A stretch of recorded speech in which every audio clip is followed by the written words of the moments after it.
Alright, I tried to improve my mic quality today just to make it sound a little better. So today is just a little bit of a test in some capacity. I'm trying to see if I can just like have super lazy energy when it comes to speaking and whether my mic sounds good. I did run some tests, but it's one thing to test it on my own.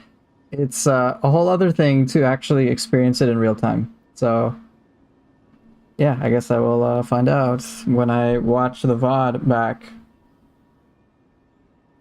Yeah, I hope everyone's doing well. Hope everyone is chilling. So I guess, yeah, let's go. Okay. Hey, what's up, Duffy?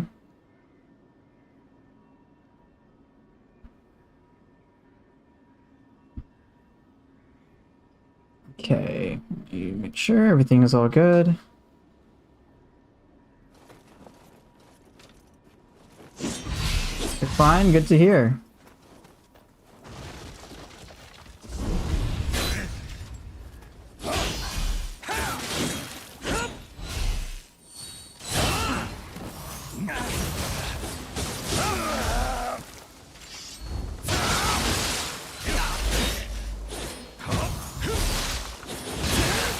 Hey, what's up, Gershon?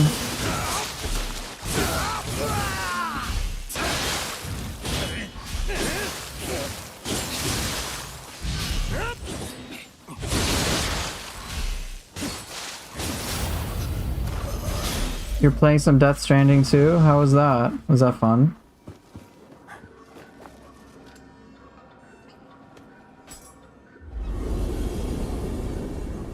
Oh yeah, and by the way, just how's my mic audio today? I'd like to know. I tried to improve it a little bit. So like just change a couple of things. So yeah, just if you hear something that's out of the ordinary or for something that you like, just let me know. I'd appreciate it.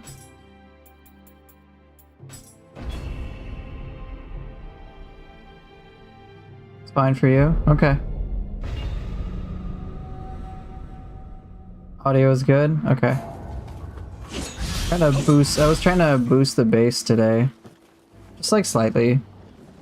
Also just generally trying to make it so I can talk at whatever volume and there's like no need for me to worry about a thing, so. Ooh, DLC level. Okay, great. I'm gonna play this one. Let me switch it up. I've used this quite a bit. Sure, we'll do that.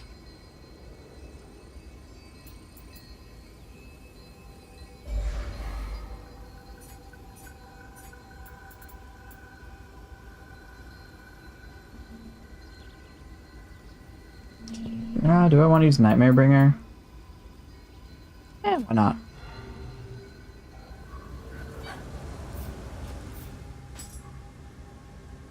I'm doing pretty good. How are you, man? Hope things are going well. Death Stranding is a game that I can't define as fun because you play as a package man, you make deliveries. Okay, well then what's got you playing it? If you're defining it as fun, makes me curious. What's drawing you to it? Obviously there has to be something fun about it, or enjoyable in some way.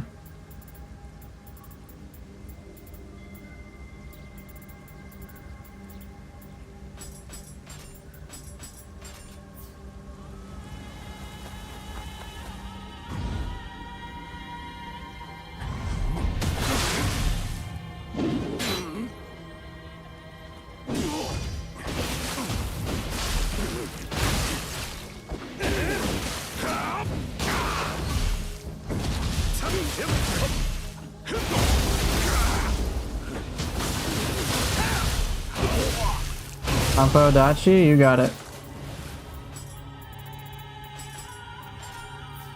What do I think of the soul core system in Nioh 3? I'm okay with it, to be honest. I'm alright with it. I'm not really putting any judgments on everything just yet.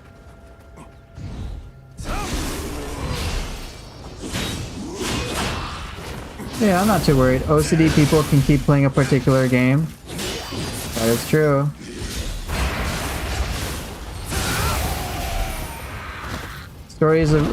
Story is a little weird, but you really like it? Oh, okay.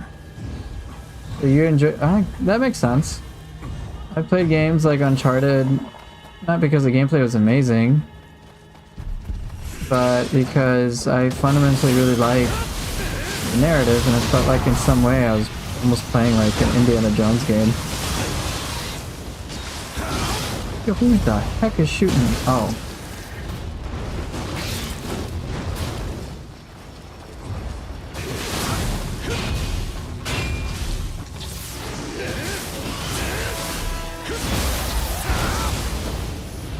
Maybe instant taps will be back just like in Nioh 1. It's possible. We have yet to see what they'll do for a lot of these things. So I'm just holding off on any complicated thoughts. It's just too early for me to tell. I'm fine with soul cores being effectively replaced by guardian spirit skills.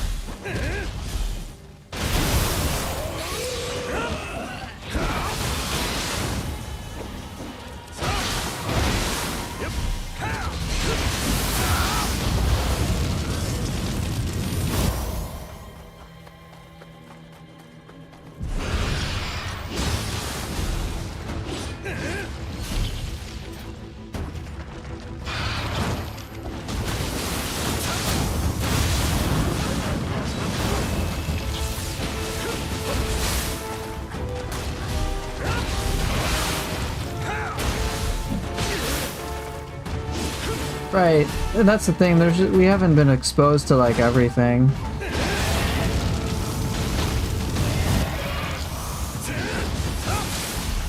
What's up, wizard?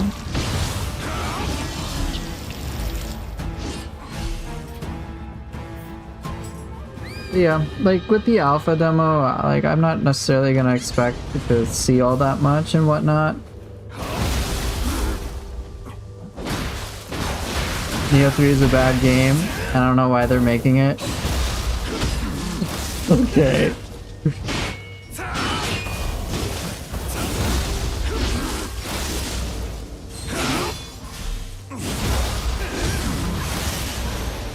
Any Gaki deaths today? No. There will never be a Gaki death. There's never been a such thing as a single Gaki death.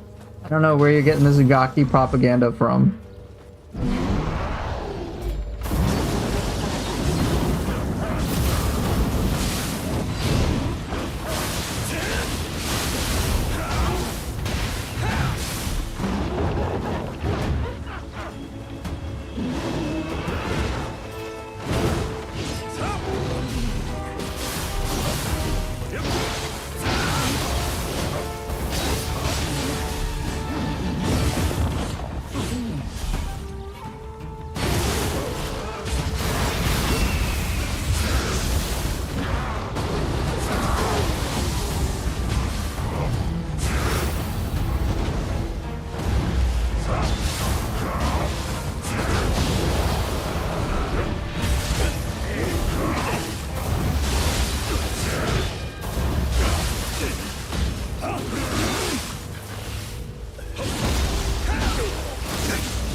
Damn it. Okay.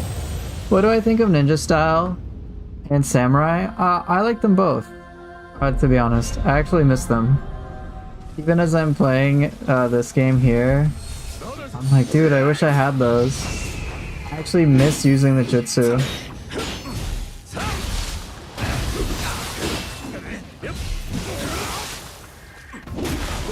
Get oofed. I'm excited about the survey that will show us what the full game is going to be. Yeah. The results of that survey will be revealed in August. But yeah, I like Samurai Ninja style actually quite a bit.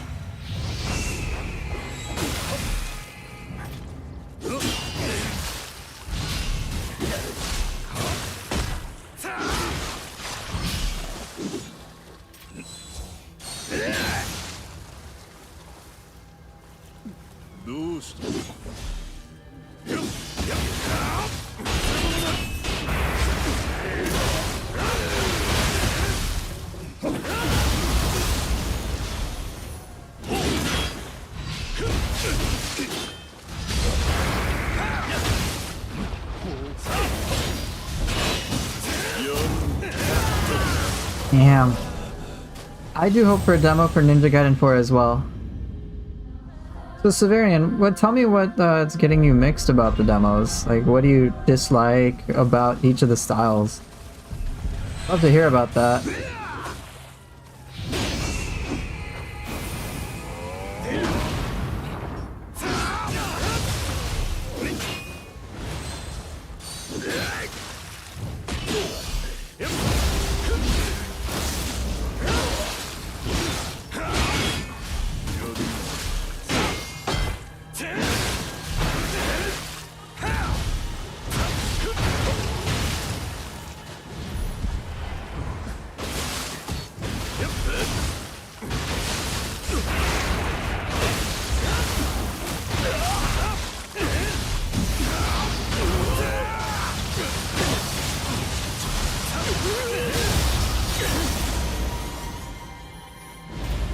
They should replace... No. Wizard, no.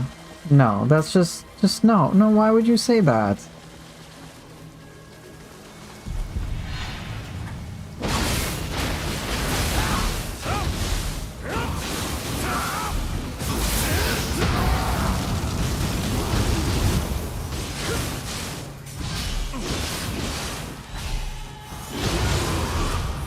I just wish they would add a key pulse window after you switch from ninja to samurai to flux 2 and gain key could be cool. Honestly, I wouldn't write that out. I think that's entirely possible considering what they added. Considering what they added in terms of what you could specialize for your skill management. They added key pulse on guard. And then mist can also get rid of yokai pools. So that kind of makes things more powerful than I expected. So when it comes to a lot of the things that are possible, I certainly think that's one thing they could do. Be like, oh, style switch. If you switch styles, you get a key pulse. Like, that could be a thing. Like, I wouldn't write that off.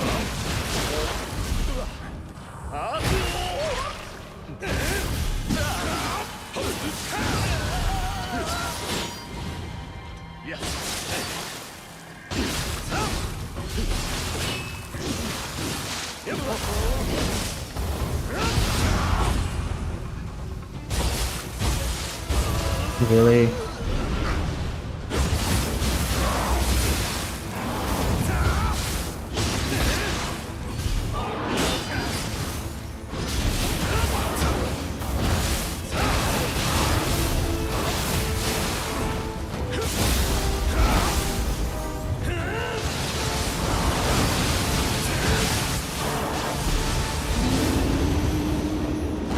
Alright, so human bosses versus ninja style is a big no. What do you mean? Human bosses versus ninja style is a big no, but if you switch weapons then that'd be okay? Can you elaborate? Alright, so Severian, I feel like... Oh, shit. I need to kill this guy first.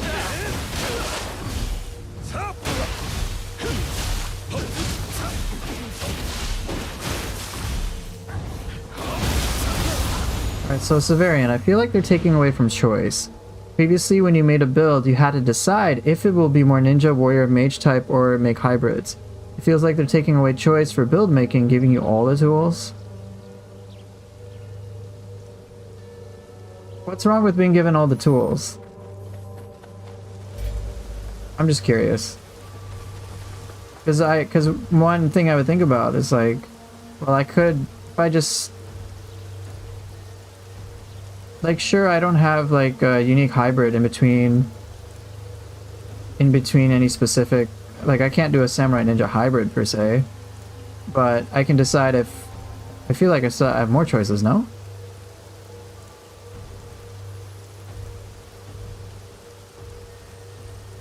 That's just what I'm curious about. Alright, Daffy, I really hate the Adachi guys because of the man in heavy armor accompanied by like 4 guys in the mission of Nenra. I know. Nioh 3 without ki, because ninja style is a mid stance and can't break his stance. You can use so much jutsu though. I was able to use a lot of jutsu.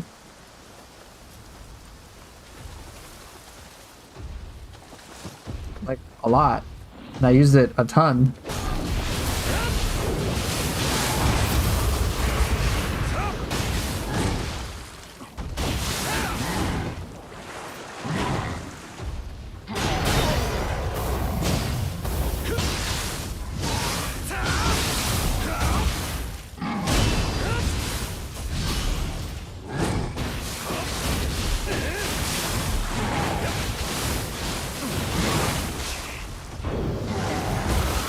Oh, he was too slow and I missed that. I mean, with ninja style, I could like attack like a bunch. I would just dodge, I would evade the attacks, and then I'd get my ninjutsu, which I could spam. That's what I found. I wish I was a Gaki. No. No. This is... You need to go to a doctor.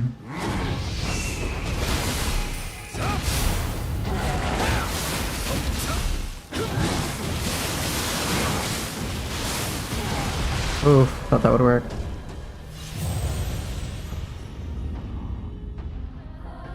Yeah, I'm sure we'll have a lot more, like customization. Like, I don't know what to expect when it comes to samurai style builds or ninja style builds, but I'm pretty sure that Team Ninja is like, they're gonna want to make each thing feel really good, and maybe there might be a whole other dimension of customization.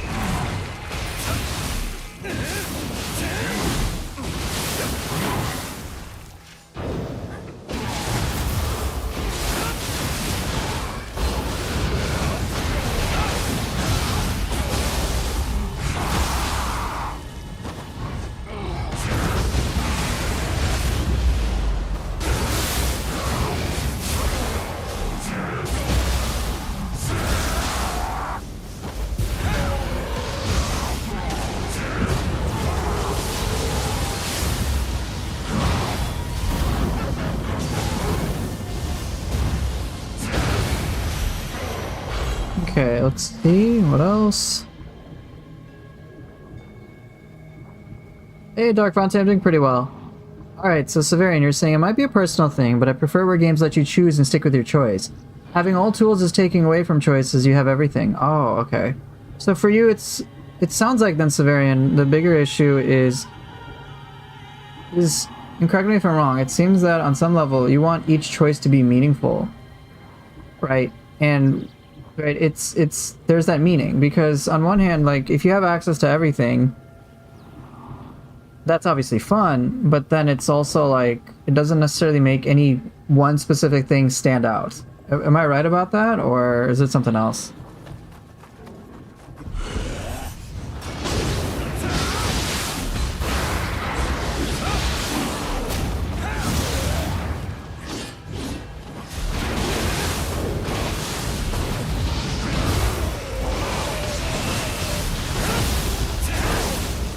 Hey, what's up, Amber?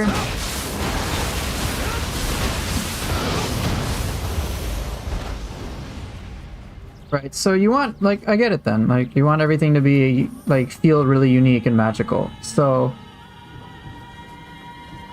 I have a feeling that what Team Ninja will do in order to provide that sensation is basically make some samurai style builds and ninja style builds to be even more varied and cooler. Like, they've added some unique mechanics in the game that Nioh 2 never had. And now that with ninja style things are more exclusive to ninja style, like the whole like dodge, evade mechanic, the mist mechanic, they have like a lot more specialization to have. So I suspect at least in higher difficulty cycles, like the demon and wise difficulties, or maybe even base game, that we will see some set bonuses and certain mechanics that just like specialize them even further. So that's what I think is possible. I wouldn't be surprised, because already, like, they have, like, Frost Moon mechanics. Like, that's, like, crazy. And I can't imagine a build that's centered around Frost Moon, or a build that's centered around Deflect, or a build that's centered around ninja styles like Evade, or even the ninjutsu gauge. Like, that can be, like, the creativity is wild there. That's possible. So for me, Severian, that's what I'm thinking about about why I'm not necessarily too concerned about build specialization. Because I don't know what Nioh 3 builds will be.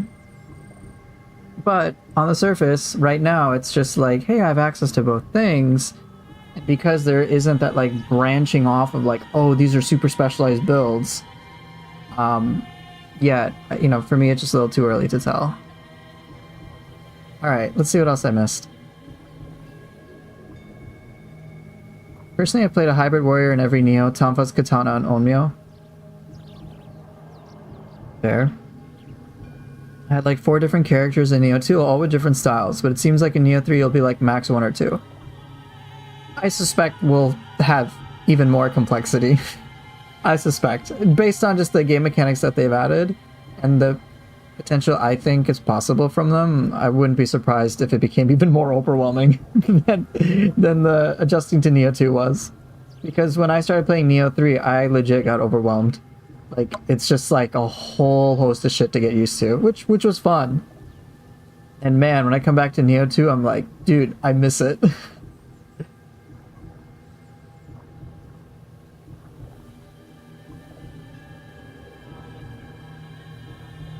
Make Onmyo more progression based might be good.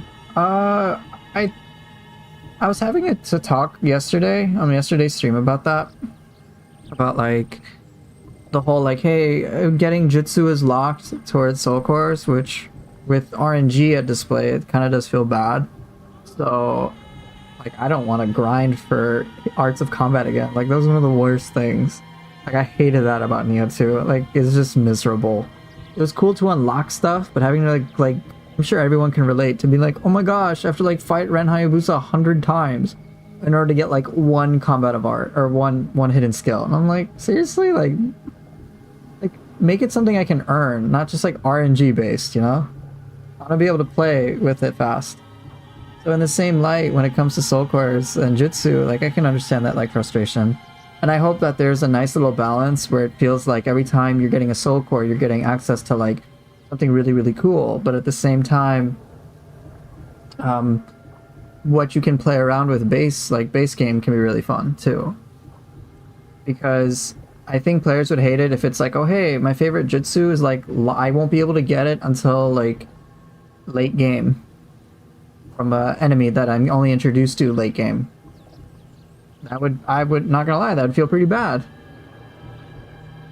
Whereas with progression, it at least on the surface feels like, hey, I'm gonna get it within a reasonable amount of time. I can track my progress. I don't have to just like wait for something out of my control. Okay. Would I like to see anything from Wolong or Rise of the Ronin in Nioh 3? Absolutely. When I think of, for me, Rise of the Ronin is very fresh in my memory. So one thing I really liked about Rise of the Ronin is how you could like reset the open world areas so that you could like fight them as many times as you wanted, and that they had a level sync mechanic as well. I really would like to see that in Nioh 3's open world too, because when I was playing the demo, I could clear the open world one time. I couldn't reset it or anything, so I couldn't like refight Mezuki, for example. I couldn't even redo quests. Even the regular enemies, I'm just like, there's no point, I'll just fight in the Crucible. So I'd like to see that. I anticipate that's something they will do too. From Wolong, I think the magic was impressive. I really liked the magic. Like, the magic blew everything out of Nioh 2 for me. It was amazing. So I hope a lot of that creativity gets ported in. And I likewise hope for the creativity from Rise of the Ronin as well. There were a lot of great ideas that they had in each of the games in between Nioh 2 and Nioh 3, and I'm just hoping to see a lot of that cool creativity put into Nioh 3 in a way that's appropriate for the game. Alright, so Amber's saying, I really feel like... Oh, Sir Gideon, what did you miss? I'm still catching up. I'm missing stuff too. So Amber says, I really feel like Team Ninja is going to pull it off with Nioh 3, but I'm not 100% confident on it. The Nioh games are amazing. No way they could mess this up. Hey, I hope so too. Let me know what you think, why you're having that hesitation, which is fair. I'm concerned too. I'm just curious. Alright, so Severian. I expect that if you lean more into Samurai or Ninja, you unlock more and more exclusive stuff, which would be good. And yeah, we need to wait for full game to give proper judgment. Yeah, that's my thinking. Like, I can't wait to see some... like super batshit insane like arts gauge based build. It's already a crazy mechanic, so yeah, I'm excited for that. Okay, all right, so Amber Plus and Nioh 3, the samurai style ninja style, are both definitely really effective. Yeah, the game's too good, I know. All right,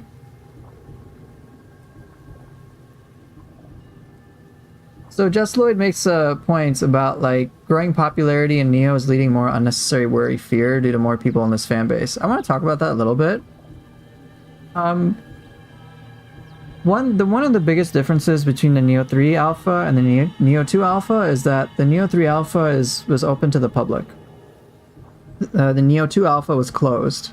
Like, I didn't get access to it until I remember, like, I tried to get someone else's code. So naturally, there's just going to be more opinions in general, just more in quantity. And I think as well, when it comes to how Nioh 3s are introduced, I think some people, bottom line, are just not familiar with how Team Ninja has done their development with Nioh 2 in general.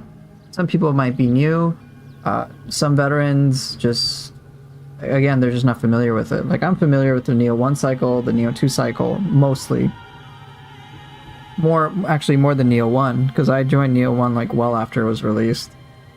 And then Nioh 2, I've been through it with it as long as it was even in development.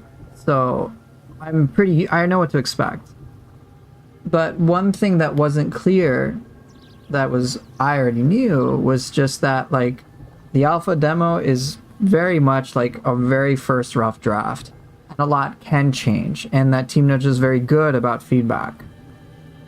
But I have this experience and other people don't. So naturally, without having that understanding, without Team Ninja making it clear to us, people naturally are going to be like, yo, is this alpha demo like representative of the final product? Like, is it just going to be this game and then just filled out a bunch? Is there not much that can change? Like, naturally, with what they see like a 10% of what's going to happen, what's possible in the game, they're going to be a bit concerned. Like, I totally understand when people saw the talons, compared it to Nioh 2's fists, which I'll just show right now. Right, when we saw, like, the talons from Nioh 3, and then you compare it to Fists of Nioh 2, and I can just scroll down here, of course people are going to be like, yo! Or, like, one of my favorite weapons going to get nuked to hell? Like, that sucks. That's a rightful concern. Or, like, and the same thing with dual swords or Kusarigama. Right? I mean, shit, that type of stuff that concern I had too, was one of the reasons why I was so eager to find out of bounds footage, to show that there are plans for other weapons, right? So a lot of those concerns weren't addressed out of the gate, and so naturally, with those concerns not addressed, and generally people's, like, and they see such a discrepancy, like, I get it, they're gonna be a little scared, like, I don't blame them.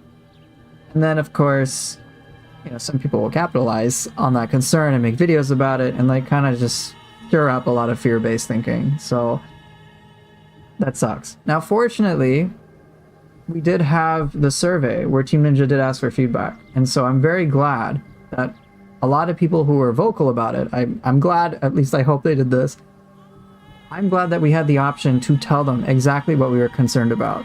Because I had the same concern too, about like, hey, like, I want everything to feel good in these specific ways. So if you could do that, that'd be amazing. So at the very least, that fear that we had, that worry that we had, could be channeled. Okay.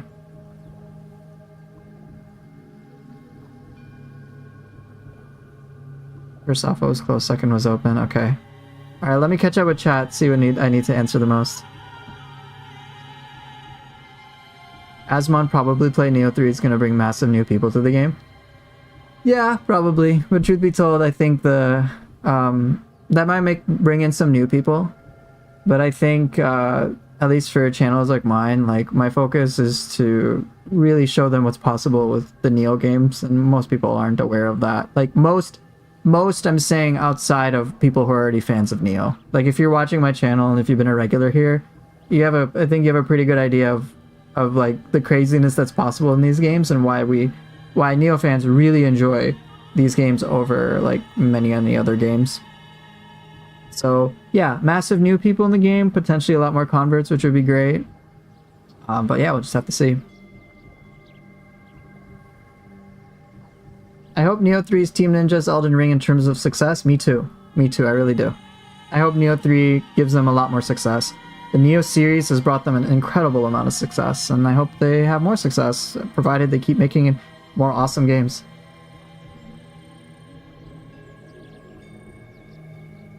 Asmon will bring FromSoftware fans, those fans for the most part, never liked Nioh 1 nor Nioh 2 because they think of the games poorly balanced, instead of realizing Nioh isn't Dark Souls and Elden Ring. Yeah, I think I kind of expect that too. So, I think it's not so much a matter of being a FromSoft fanboy. Honestly, I know many people, like, I appreciate FromSoft games. I think they're really cool. I may not play a lot of the new ones, but yeah, dude, that's a kick-ass studio. I'm very glad that FromSoft exists.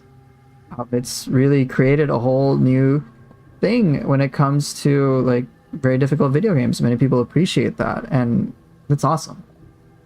Now, I think what we might be getting frustrated about, and feel free to correct me here, is that sometimes people are way too opinionated, like obsessively opinionated and diehard fanboys, and maybe that's the definition of a fanboy. But in other words, they can be a bit more close-minded. So it's like, FromSoft is the end-all be-all. I will evaluate everything in terms of this and not even give everything a chance. Which, funny enough, sometimes people think that of me when it comes to Team Ninja games. Now, the one difference being is, I'm not going to shit over these other games. They're just not for me. But I respect them, and I respect these other games entirely because I think they're great games. They're just not my cup of tea. But for, say, FromSoft fanboys, or even arguably some Ninja Gaiden fanboys, it was always just like, my way or the highway, and I was just like, bro, this is fucking video games. Please, just like, be a little bit more healthy with this. So, naturally, since Asmon Gold is a bigger channel, he's just gonna have more people that might be strongly opinionated, and I think, you know, they have a bit more short-term interests, whereas my interest in this series is far more long-term.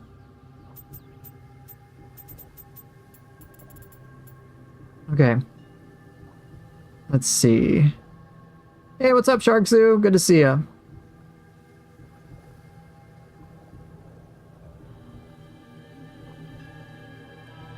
So Rexer is saying, I feel like people have gotten more aggressive in the last few years in general. It's just not with Team Ninja. Yeah, I can see that. And one thing I want to say from my experience, just with social media, is that perception is because there's some people who are very active on social media. Like, most of the people I know, like, in real life, they don't put that much investment into video game, like, discussions. They usually don't. Like, if I meet a Nioh fan or someone who likes Nioh in real life, like, it's a really chill conversation. But people on the internet who spend their time a lot on the internet, can get incredibly aggressive on that. And I think a pretty good snapshot of this is, like, to compare my channel's audience to, like, Reddit. Just, like, go on Reddit for Nioh. And not docking Reddit by means, but you can see the type of people who are very active on Reddit, like, incredibly active on it. And then compare that to even what you see in my channel, even the people that are talking here right now, and it's like a world of difference. So I've kind of learned that what I perceive from social media is not actually representative of the general population. It's, in statistics terms, it's just like improper. I don't know if it's not good sample. I'll put it that way. Because usually the people who have intense problems with it are the ones that are like, actually, forget Reddit. Reddit's actually not that bad. Go to Steam community forums, okay? If you want to pull your hair out and you want to see people being aggressive, Steam forums. Oh my god. Dude, I remember for Rise of the Ronin, it was like fucking painful. It was so painful. I'm like, bro, you guys are like obsessing over type 1, type 2, and like throwing in like so much toxic bullshit and like inserting politics. And fact of the matter is, I don't give a shit. I don't care about this. None of this is attached to my video game enjoyment.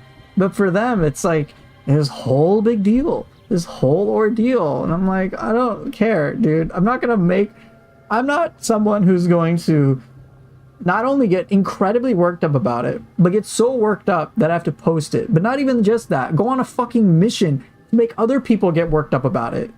I'm like, bro, you know what I could be doing instead? Literally anything else. So if you go on places like Steam and you read their forums sometimes, it will naturally give this impression that it's like fucking crazy. And I'm just like, I don't want to deal with it. So I just like don't. And most of the people I've talked to in my Rise of the Ronin streams are like all level-headed. I'm just like, alright. So fair. Okay, I got a lot to catch up on. So Wizard's saying, not gonna lie, I liked farming for hidden skills most of the time, but instead of RNG, it should be like kill the enemy 20 times, having a clear goal is better. I agree. That is one thing I really liked about Rise of the Ronin. Very good for Rise of the Ronin. And I liked that because there was basically like, hey, you complete certain tasks, you unlock this. So like, I kept going back to the dojo because I was like, I want to unlock this shit. I have to reach a certain rank and boom, and I get it. And that was awesome. And so I liked the dojo because I could just beat a boss and normally and then unlock his combat style. It was really fun. And it was like such a relief because my brain started focusing less on like, oh god, I gotta grind this RNG to like, I beat the boss and then let me start mastering the boss and put my energy towards that, which is something I really love doing. And then me fighting the boss didn't feel like a chore, didn't feel like a grind anymore. It was just like, I could enjoy the game for the sake of enjoying the game.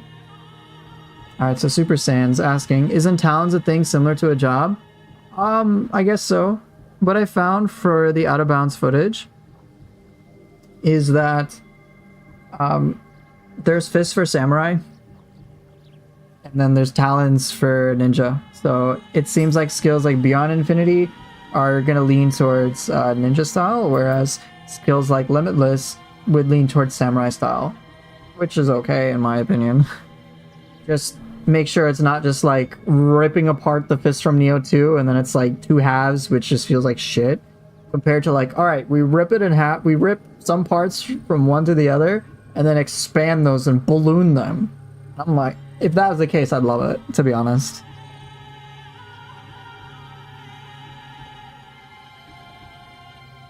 I'm finally paying for using typing controls all these years. None of the control systems in 3 are similar to it. Fair, fair.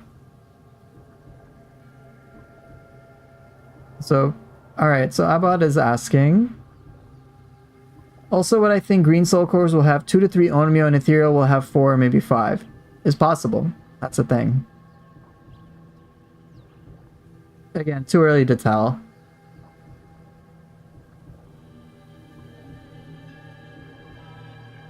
Here's my Gaki plushie. Stay strong. No. Nioh deserves to be more popular, but being a crossover between action and Souls-like, I fear that new people could rage, don't understand it fully, leaving bad reviews for what could be a masterpiece. Yeah, and truth be told, I used to try to deal with that with my channel. That's Team Ninja's responsibility, not mine. Alright, the reason I made the guides that I did was because I didn't think they explained stuff well. And things was way too overwhelming for people. They've gotten better, but I think they can do even better. Ideally, I would like it so that their tutorials are so well designed, there's no need for my channel. In all honesty, I would wish for that. But realistically, I don't think it's gonna happen. Now, if people get... Here's the thing. If people get swayed by certain opinions rather than making an opinion for themselves, like, I'm not, like... that's also not something I can really control either. Which is why what I try to... Right, like, I think from what you guys are saying and your concerns, seems to be much more rooted in things we cannot control. Which is one, whether someone decides to believe someone else's opinion with... or think for themselves and then agree with an opinion they or whatever. I'm not wording that well. Let me take another stab at it. If someone just wants to blindly believe somebody, I can't control that. And I didn't like that's I mean that's a personal thing I can't really deal with. So rather than people just blindly following the bandwagon, my channel's been all about like, I'm like, okay, sure, you can believe the bandwagon and doing all that, I'll just show you something totally different, which will be to make people challenge that, and in the hopes that people then decide for themselves what they like and what they don't like. Because it's very easy to jump on the bandwagon. It's a little like, and I don't do that anymore. I generally try not to anyway.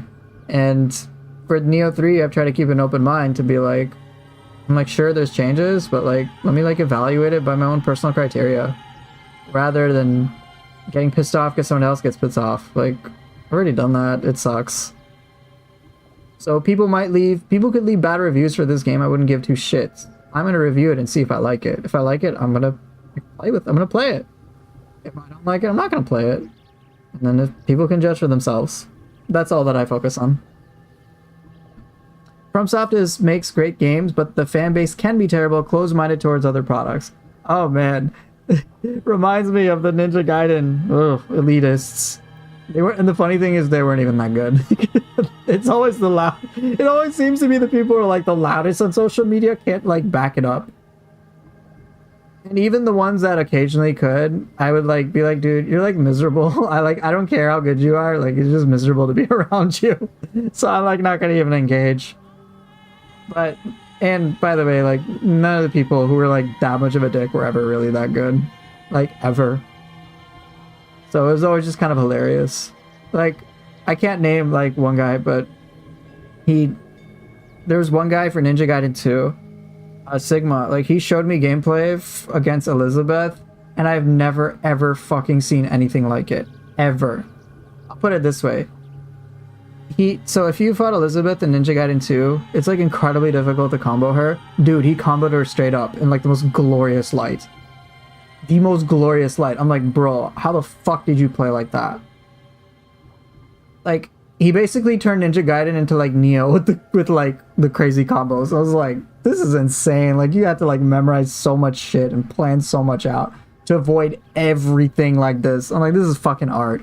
But I can't name him because he asked me not to. So, stuff like that. Hey, what's up, Golden Seed? How about FIFA 10, boys? Can't comment. I don't know too much about the FIFA fan base.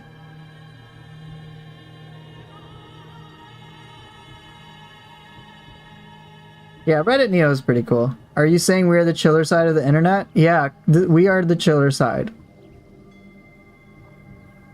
When is the release date you reckon when Nioh 3 is going to drop? They said early 2026. So, could be as early as January or as late as March. Honestly, I don't know. It probably depends if they feel they can release the game earlier or not. I don't know. Reddit can be so toxic. Agreed. Even the Nioh one. Yeah.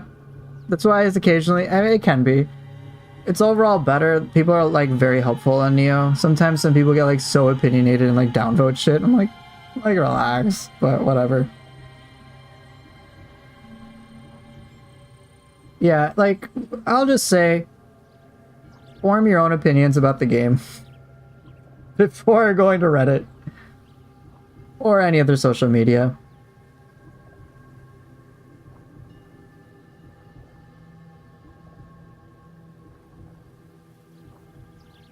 Responding to your answer before, I was one of the guys playing I must one-shot before they one-shot me, then I found out your channel and you blow my mind. Like Morpheus in the Matrix, you show me the way, thanks. You're welcome, and that was the purpose of my videos, was to be like, hey guys, there's a totally different way to play. If you're curious about it, check me out. And a lot of people were. They weren't even that good, what do you mean by that? Well, here's the thing. People who are usually really good at something do not feel the need to, like, go act like a fucking, like, push their authority on other people. Let me put it this way. People are usually that loud, and I mean like it's quite loud. There's a difference between people who are like proud to show off their work versus someone being incredibly fucking loud. And you can kind of tell it's like a little unhealthy. It's usually indicative of some insecurity in my experience. And then their way of trying to address their insecurity, not that it's anything wrong to be insecure, but their way of addressing their insecurity is usually to like put other people down.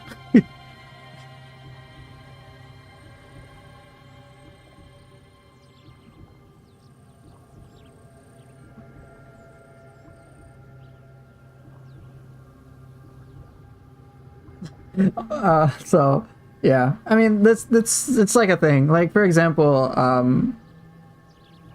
so like I'm actually a little bit more on the like, and I'll just talk a little very briefly about self-esteem. But like I usually don't brag about myself like that often. Maybe a bit more like, not that I normally would, but like, let me put it this way. I'm obviously good at Nioh 2. I make content for Nioh 2. I teach you guys how to like enjoy Nioh 2 in the way that I find it enjoyable. Many people consider me to be a great player, all right? Like Nioh authority in many ways, shapes, and forms. How many times have you seen me like brag about it?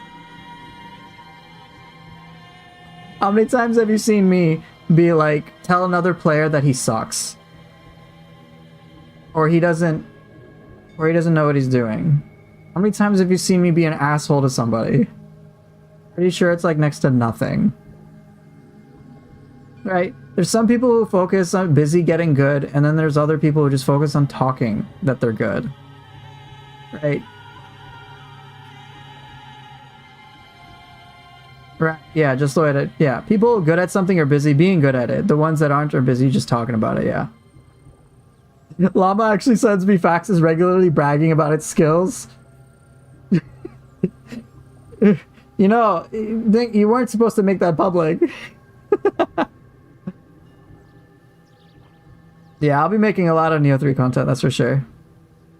So Rexer is saying, I don't understand why some Nioh fans and FromSoft fans fight. We're literally fighting about 2 cakes. You go to FromSoftware World and level design, Nioh for combat. I know. I know, right? That's the thing. FromSoft is still a really good studio. I'm glad they exist. They make cool games. Straight up. I love Team Ninja. Just different, like you said, different cakes.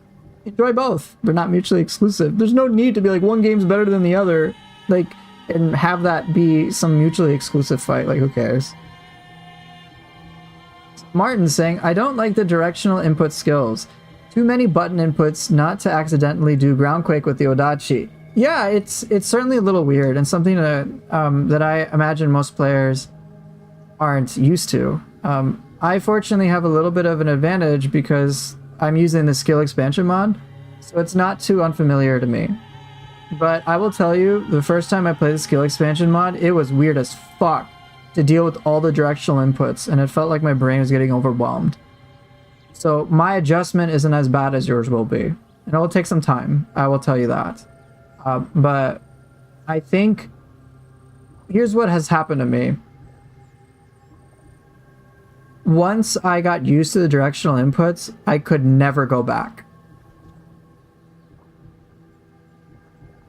Brag about yourself, Poofer, you deserve it a little.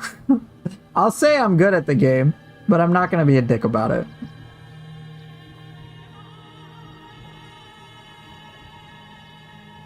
Alright. Do you reckon you'll do another Neo Academy playthrough? I think, somewhat.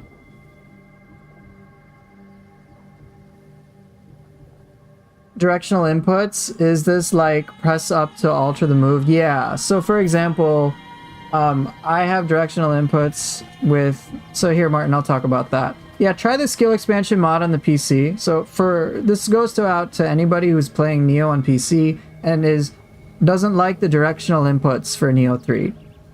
I would recommend you get the skill expansion mod, especially to get used to directional inputs.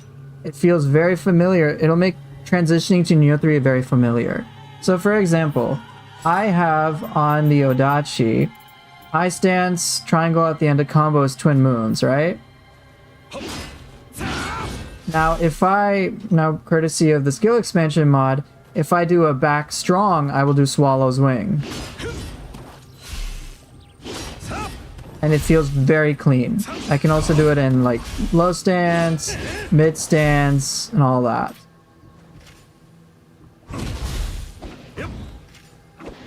So yeah, all the weapons have that, and it will help you adapt very fast. Yeah, I like, seriously, just skill expansion mod is, and I can't believe I'm able to say this, but it's really cool. It's the baby version of Nioh. It's like a baby compared to Nioh 3. Like, I love to be able to say that what Nioh 3 is doing natively takes what the community has created and upgrades it. I'm like, yo, that's awesome. I love that. So, question about the mod. Does the mod bypass unlocks? Yes. Yes. You could check it out in a new playthrough. Yes. That means, for example, if you play the sword from the very beginning, even without anything unlocked, you can absolutely start the game doing Severing Spin. You can have Severing Spin unlocked. It makes unlocking all the skills so much easier. Get like haze and all that shit. It's pretty awesome. You'll want to. You want to. There's a community mod that shows more skin. Does Nioh 3 support this? I mean, you can just go butt naked, dude, in the game. They'll have like the usual bandages.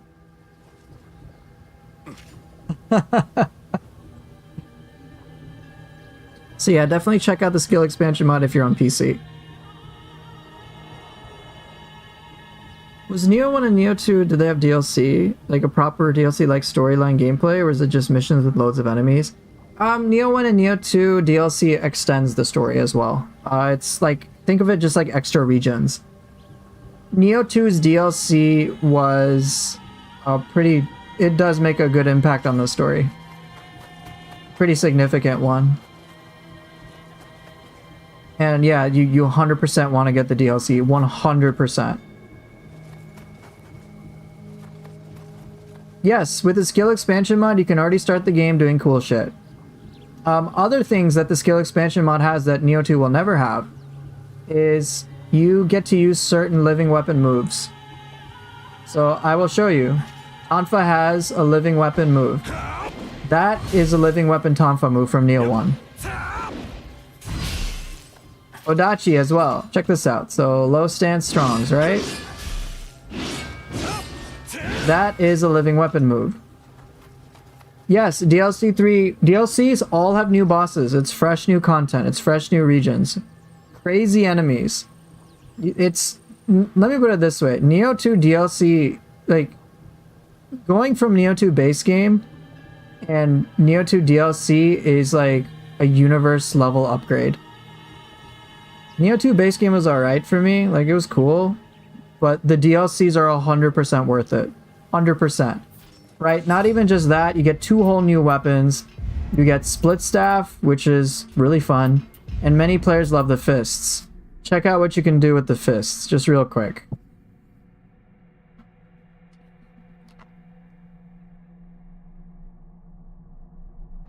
So yeah. The DLCs are 100% worth it, and I would even say they're worth full price. So good. There is no downside to getting the DLCs. Many players love the fists, yeah. I mean, I think the fists are cool.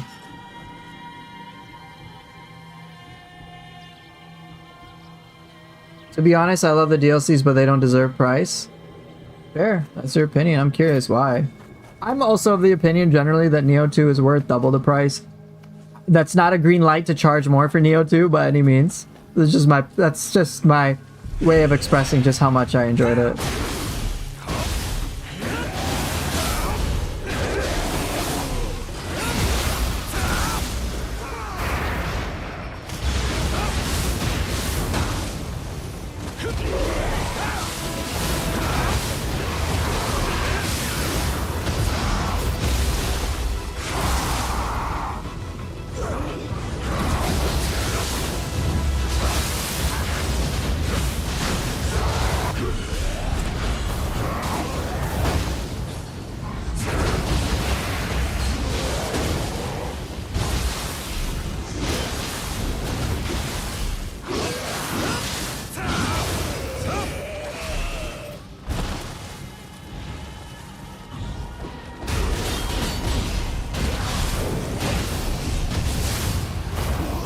Bro, what?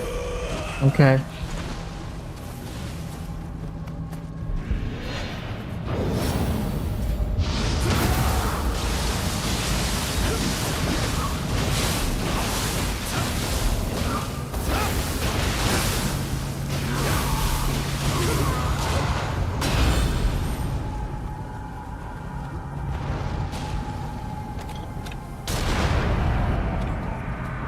Here's a DLC. Oh, not this enemy. This is a DLC 2 enemy.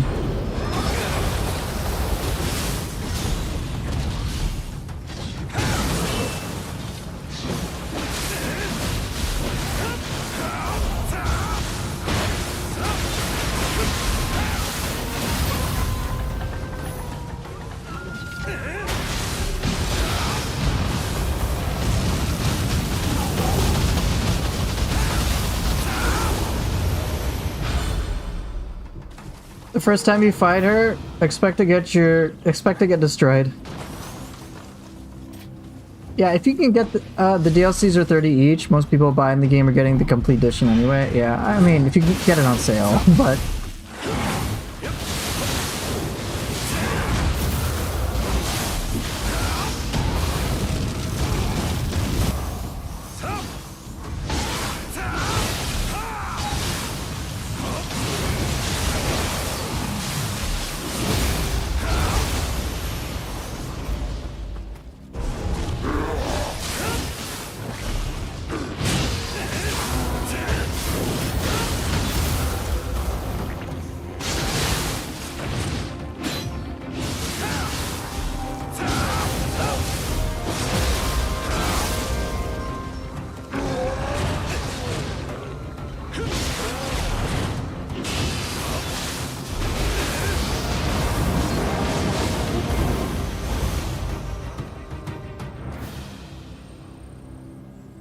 yeah, I mean, if you can get, I mean, Nioh 2 is an old game. You should be able to get it on sale at this point. But for me, like, I love, it's great.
Close enough. Do I ever play through Nioh 1 again, or does it feel too old? Nioh 1 feels too old for me. How do I feel about no flash attack in Nioh 3 Alpha? I hope that gets changed. I would like to be able to use 2 weapons per style. What's the best enemy in Nioh 2, and why is the drip god kinky? I just watched your Soul Core video, and Shooty Fuki has changed my life. I know, it's pretty crazy.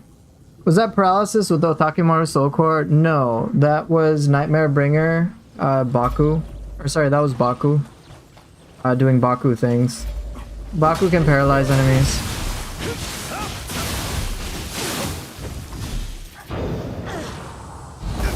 For real.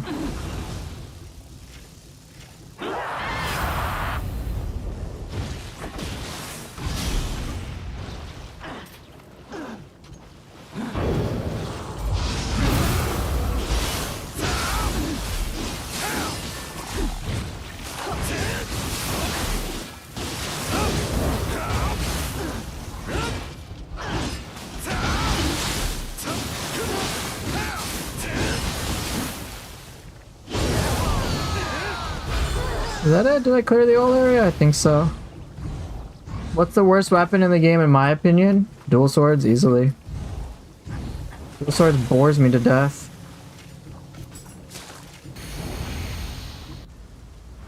Easily, no contest.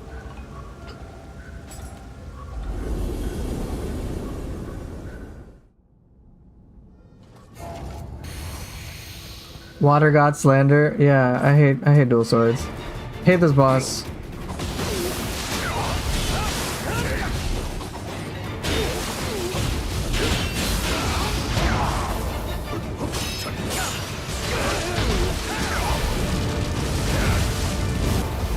Oh my god, I hate you. Just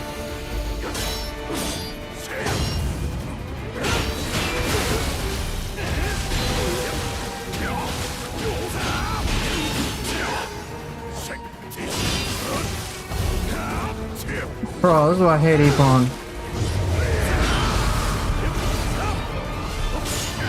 Bro, what? You can bolting bore his ass? Oh, yes, please.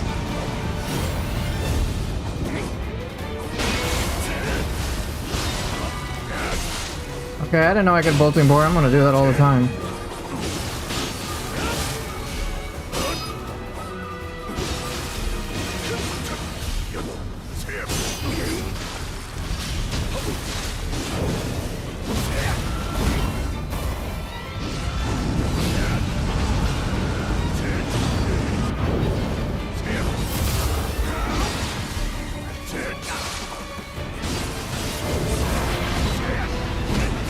Excuse me.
What's my favorite stance?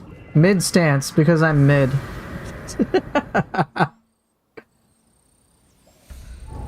I don't want to do this level. Teach me about ways and never had fun with hatchets. Let's play hatchets then. Let's go. I'm gonna go try axe.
Was there a key pulse on style switch? No, it was not.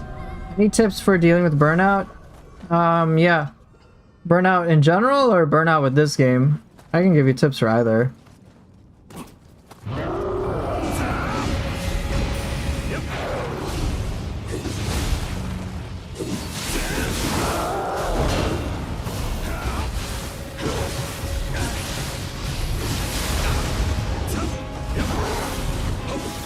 Burnout? Make sure you're doing something you find fun.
Hope that was a decent enough showcase. So in this game, Joey, I would just say, do not play it if you're burnt out. Legit. Don't play it, like, I would even say don't play anything if you're being burnt out. Burnout is interesting in that it's an indicator that, like, we're fundamentally not feeling some sense of progress with what we're doing. Or we've overworked ourselves. And in this game, at least, whatever we're doing is not providing a payoff. That's why we get burned out. And we want that to end. That sensation to end. So, in this game, try to find, if you want to play it, do something that you find appealing to you. One of the reasons I played this game for so long is because I could keep finding things that I found enjoyable. Now I'm kind of done. It only took me a few years, you know? So, like, me even playing this game is less about me actually playing the game, more about talking to you guys.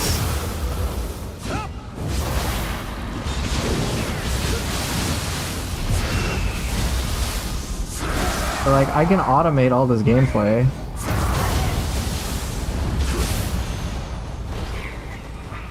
Like, me fighting this Maelstrom Fox, like, is it really that enjoyable? No. Like, I can just kick its ass while talking to you guys. I'm like, not even remotely bothered.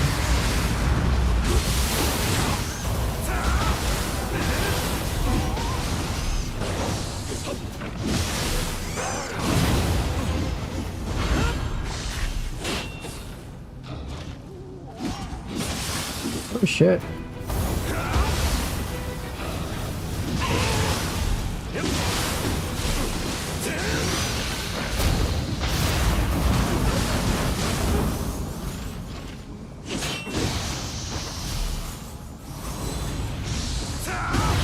Yeah, bottom line, you gotta enjoy it. If you're not enjoying it, don't play it.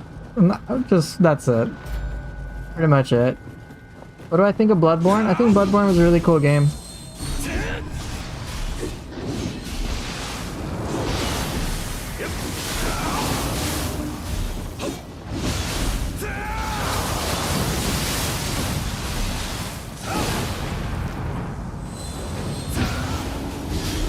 I think Bloodborne is a cool game. I actually played that before I started playing Nioh 2.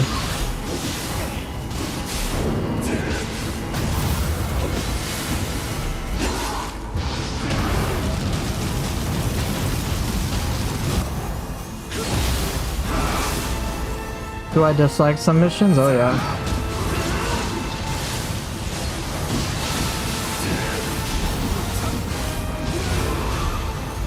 Yeah, some of the missions are just straight up boring. They're not that like exciting. It's just like killing some enemies. It doesn't feel that purposeful. Omega Gakis? No, we're not talking about that.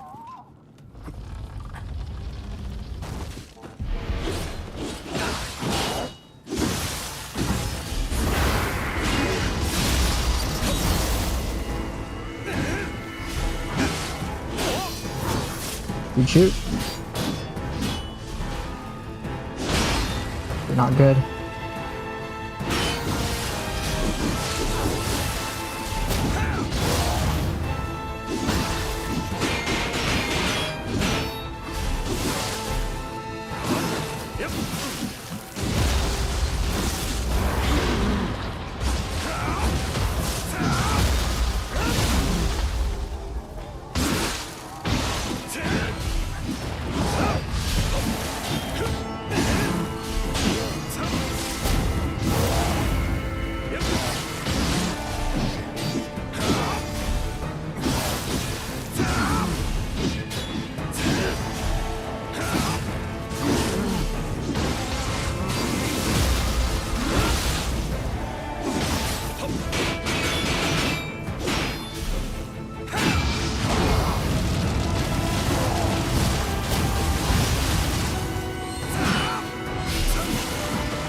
Is Kukai the hardest boss? He's certainly one of them.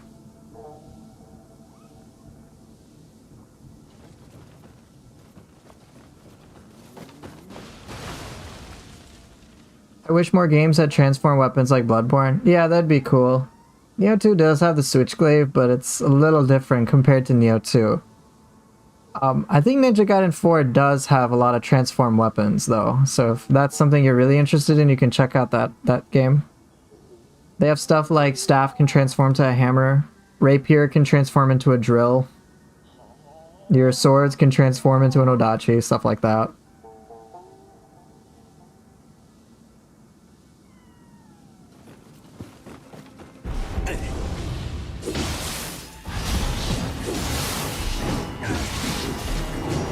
Ninja Gaiden 4.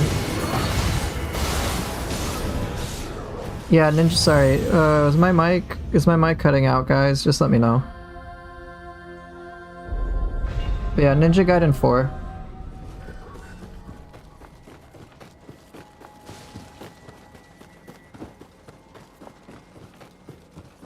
Nah, you got tinnitus? Okay. Thanks for letting me know.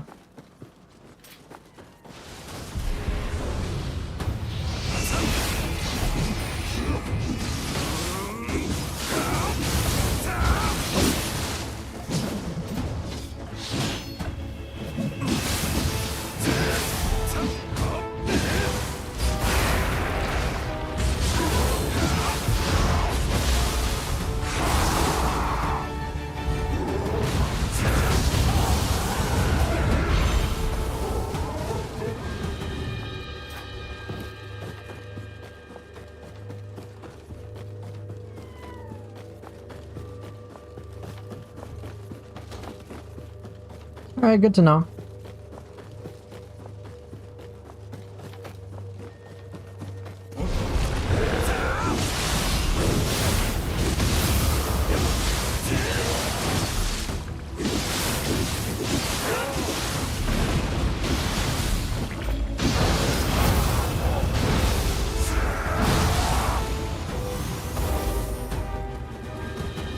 You got Wild Hearts yesterday? It's on a big sale on Steam right now.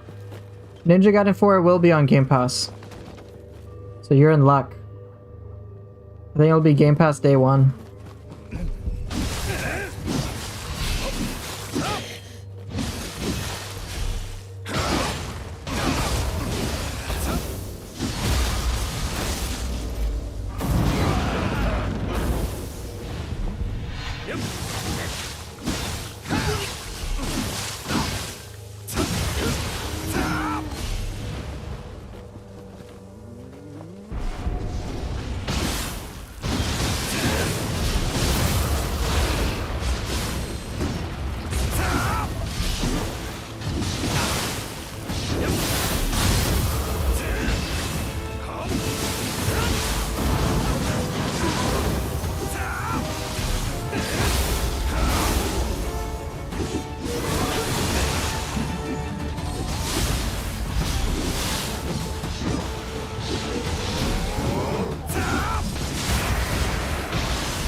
I don't know if I'll go back to Wolong, to be honest.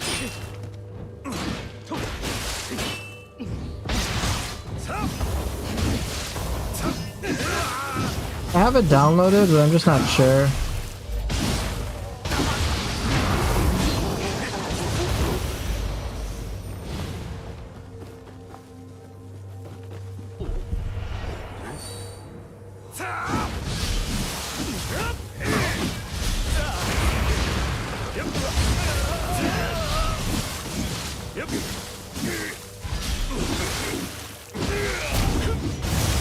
Yeah, Nioh 2 item descriptions be like, anima charge bonus if your best friend is left-handed.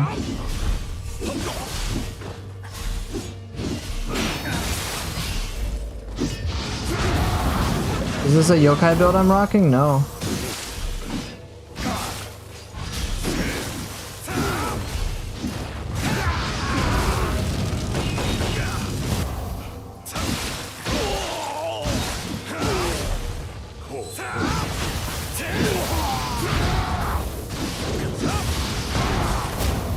No, this is like key consumption. I just know how to use yokai shift well. Straight up. 100 plus life for helping grandma across the street. Yeah, that sounds like a Nioh 2 set bonus. You guys, look. We're dealing with discount Blood Edge Demon.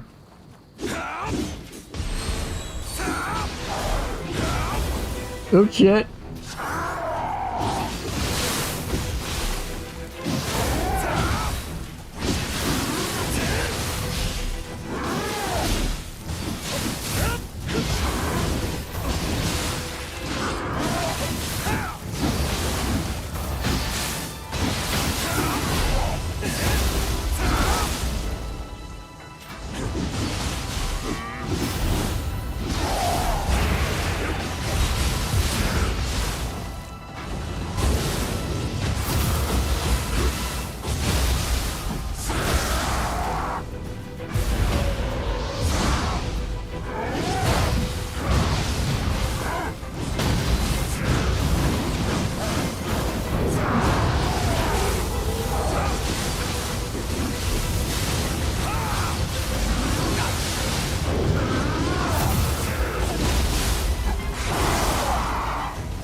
Discount Blood Edge Demon.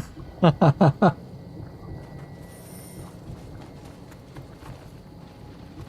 know, it's the purple variation.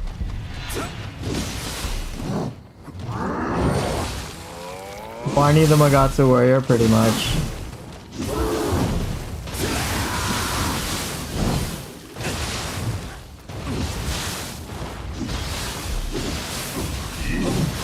The Blood Edge demon. Little brother. It's the Blood Edge demon in training. Oh my god, you are irritating.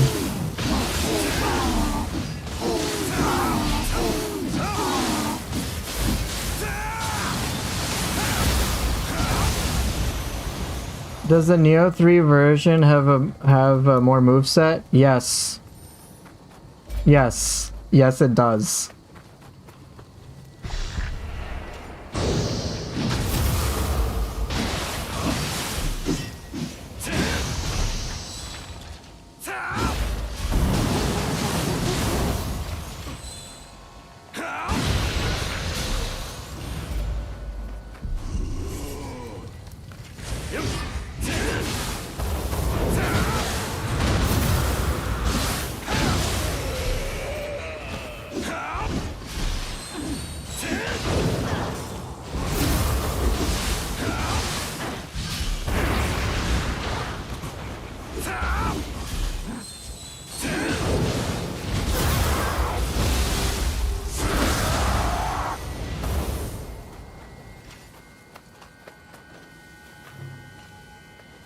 This is why hatchets are amazing. You ready? Enemy up there, I'm down here.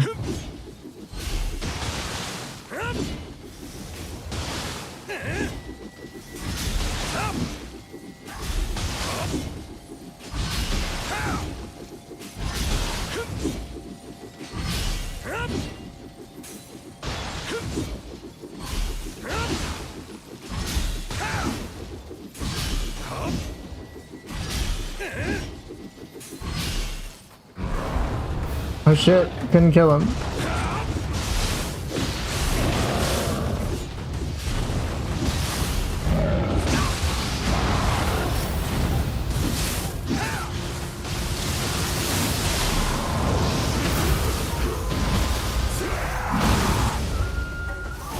Looks like Virgil from DMC. That is the point.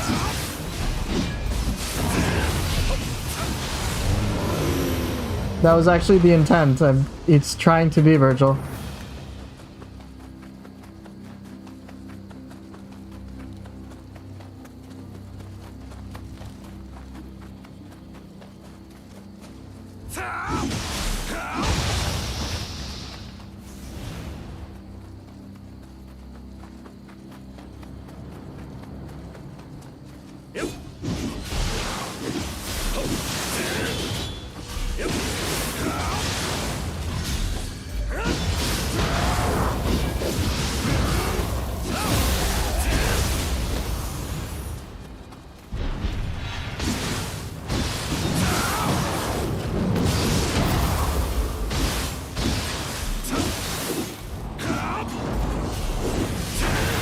Aw, I thought that would work. Going for Virgil, ended up with Dante. Hey, look, I can... If I just put on sword, you'll be like, oh, it's Virgil. Okay.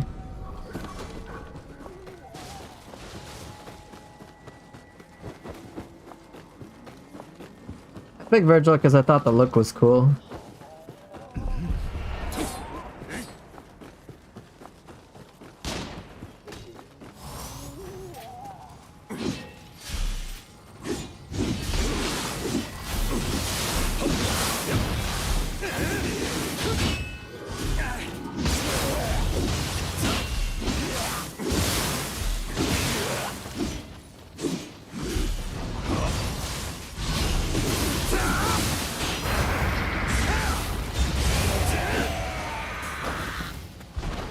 Confirm we got Nioh 10 before GTA 7? Yeah, probably.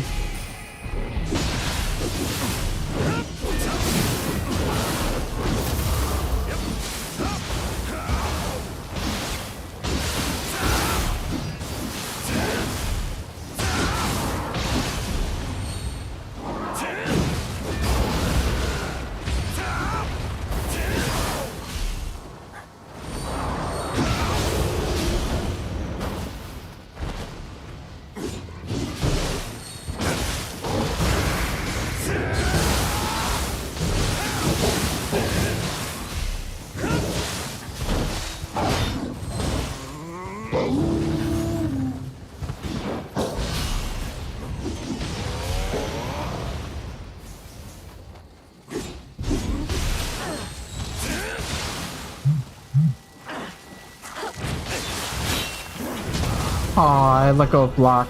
Who would win, yokai shifling or man who can jump? Man who can jump's 8 times out of 10s. Can you cancel the Hayabusa ninjutsu? Yes.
That was definitely discount Blood Edge Demon. That was little Blood Edge, right? Little Blood Edge. We have the oldest brother, Blood Edge Demon in Nioh 3, and then we have the 2 younger brothers in Nioh 2. Mizuki, great.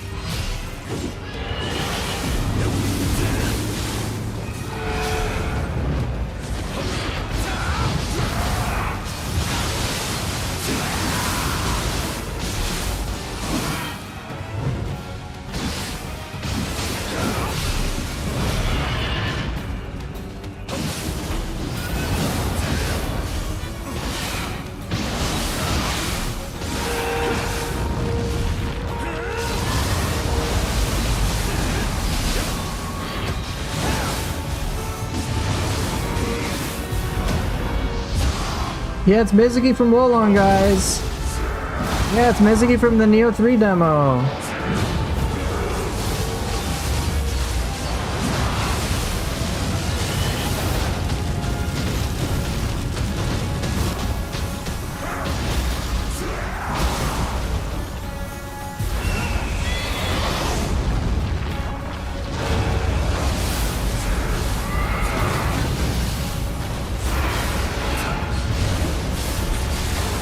Is Mizuki in Wolong? Yes.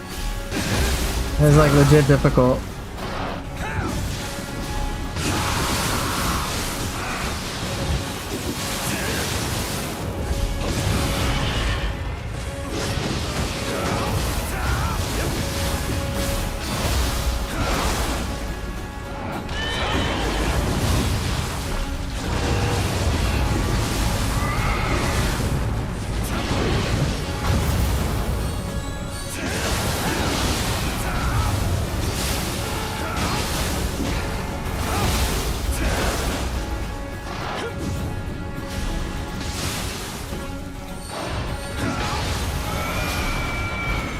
Goodbye.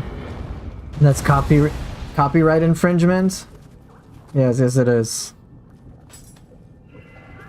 Yeah, Wolong was quite difficult. I don't really feel like doing this level. This one, yeah, I'm not that interested in it. I don't really remember any cool enemies to fight here. Alright, let's see what I got. Oh, this will be fun.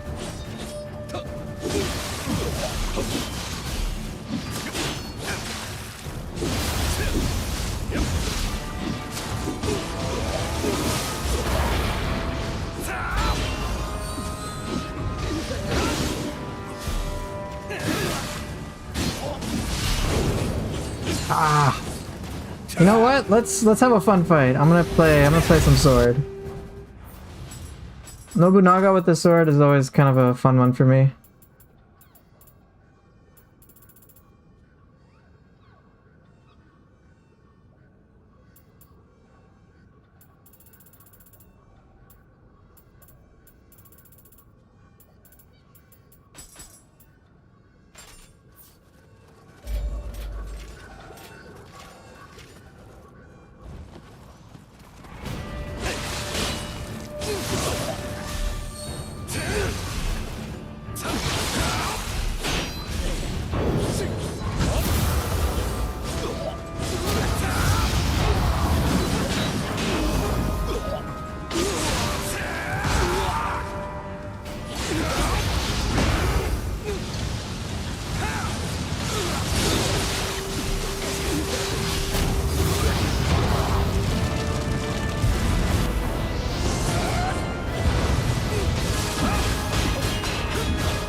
Okay.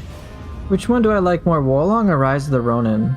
I preferred Ronin, personally. But Wolong has, like, significant endgame content, so you might prefer that.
Oh, that sucks.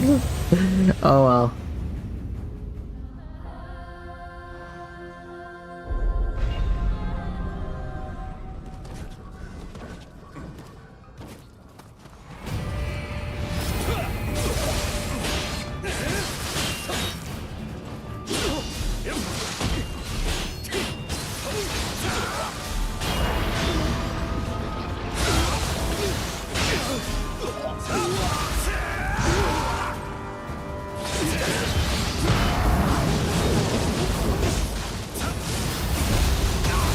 Excuse me.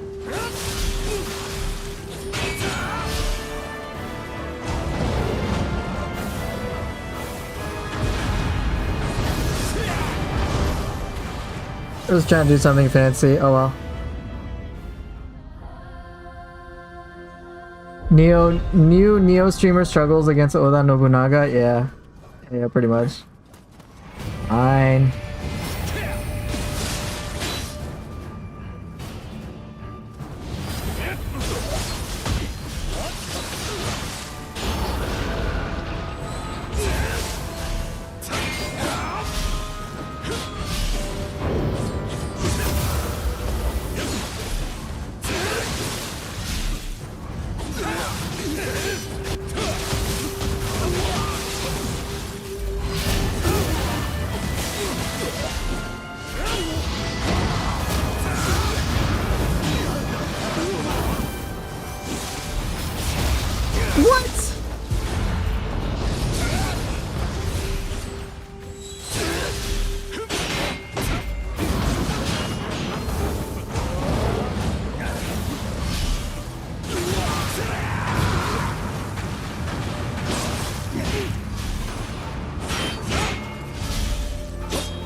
Nobunaga's annoying.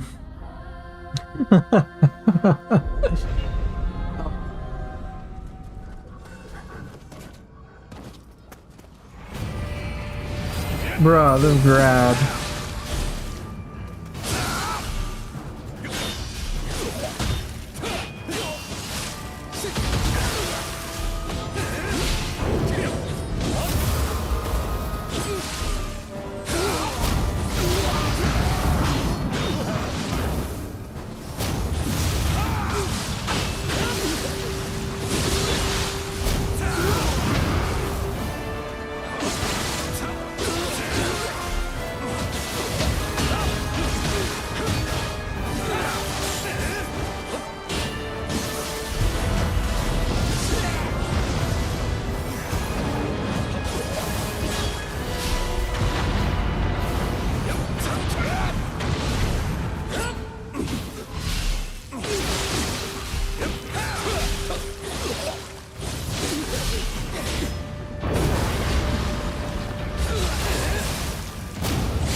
Close enough. You're stealing that yokai ability with the Yorimitsu combo? Yeah, go for it. I don't feel like fighting it, Samade. Yeah, pulling off Sword of Meditation feels satisfying.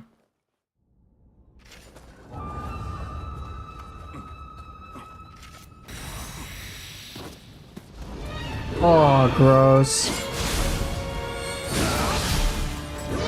Let me show you how you beat this boss, okay? It's really easy.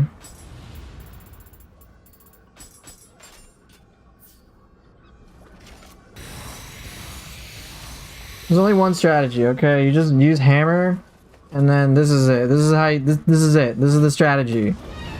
It's really crazy.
That's it. That's all you gotta do. Spamming 3 actions. Yep. That's it. I don't want to deal with Yomi, bro. Yomi's irritating as hell. Hooper, you forgot something optional about this. You can include to play one of the MC Hammer songs in the background. Obviously, you cannot when streaming, hence optional. I'll have it in my mind. Definitely not boring at all. Yeah, I know, right? I know.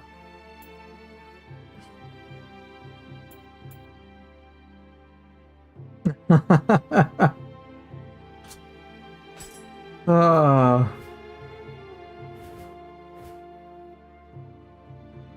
Well, one thing I'm excited about for Nioh 3 is that it feels like what they're gonna do with certain zones is just like combine the side missions into just one bigger zone, which I would love. That'd be great. Just do that. And then we have our 3 main missions or 3 main crucibles, I guess. And then all the side missions like localized and combined in an area. I'd be down.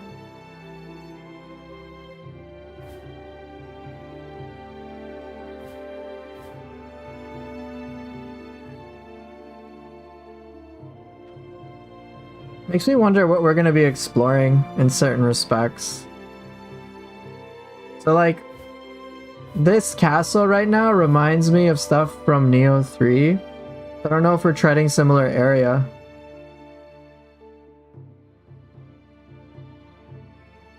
How's the multiplayer going to work then? Well, they have the expeditions to explore the open world areas, so that's kind of taken care of. And then crucibles are missions you can sign up for. I don't know. So wait, what exactly is this? Is it the, like, I'm wondering if there's a link between what we see here and what's actually in Nioh 3. Like, I don't know.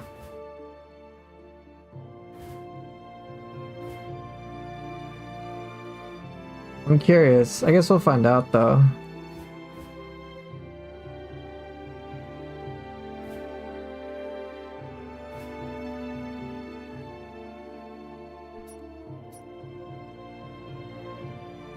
Yeah, you can take a PAL in the open world. You just like freely explore it. I think for some missions they're locked.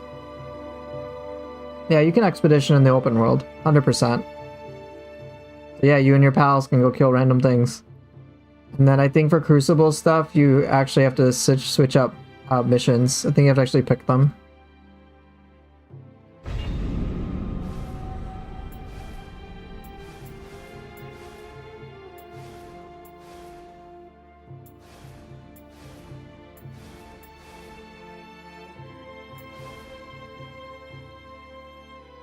Yeah, I wish Ronin had that too. That'd be so cool. As opposed to just like the ally missions. Alright, let's see what I got. Anyone else notice summoning randoms of co-op in Nioh 2 always gives some hundreds of levels higher than you? No, I didn't know that because I hardly co-op with people, so I wouldn't know. What's at my hut? Check deliveries.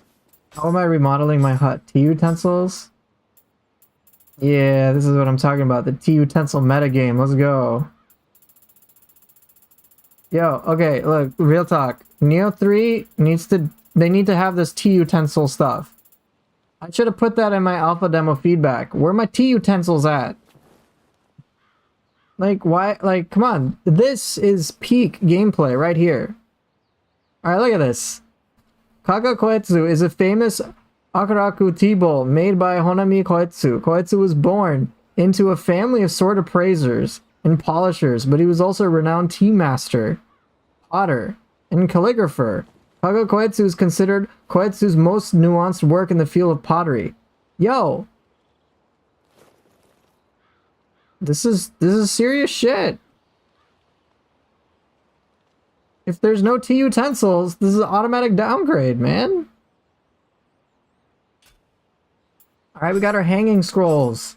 Look at this. We need this. We need our hut customization. Alright, I'm chilling with the Scampus. This is really important. I need my hut metagame. The lore. Yeah, this is serious. So yeah, I'm curious about how they'll integrate a lot of these things too. Bewitching Tower? Ooh, that's a long one.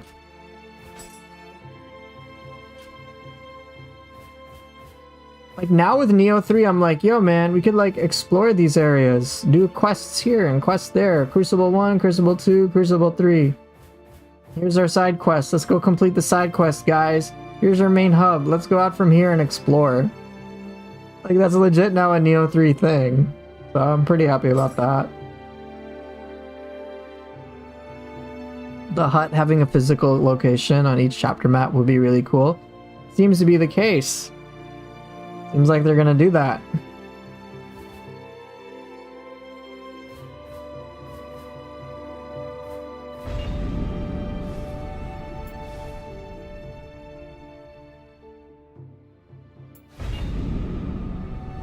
Now you can carry your dead-ass friend.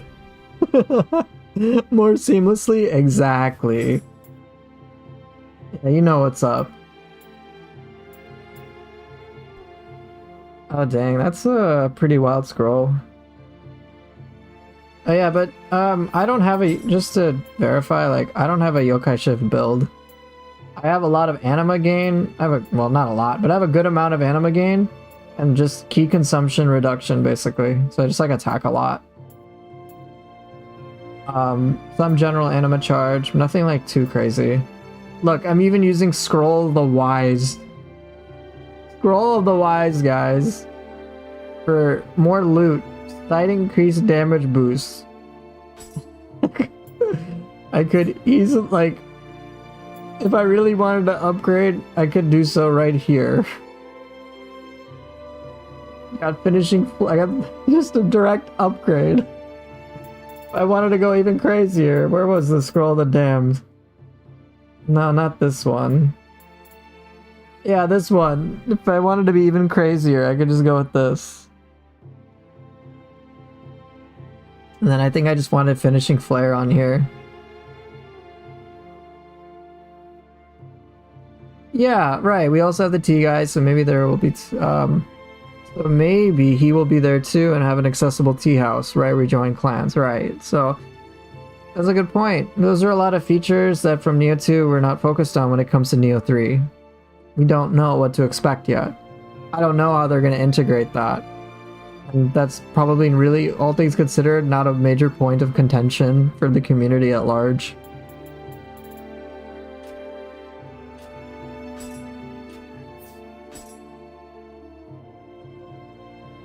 The Konaki Gigi? Yeah, that guy was irritating. Alright, I'm gonna do one more mission, maybe. Maybe.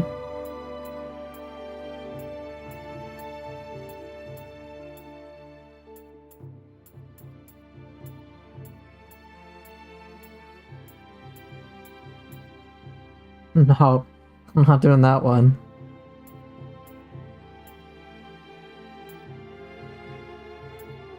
Honestly, I've done this so much, I don't think I really want to. I'm just gonna go in the dojo and we can just chat. I've played Nioh 2 way too much. Straight up.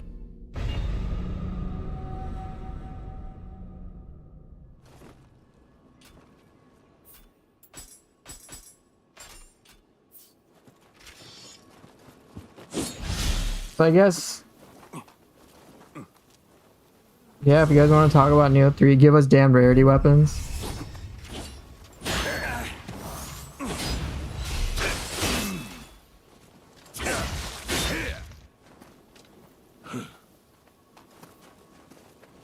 Come on, bro, attack. No, you don't want to?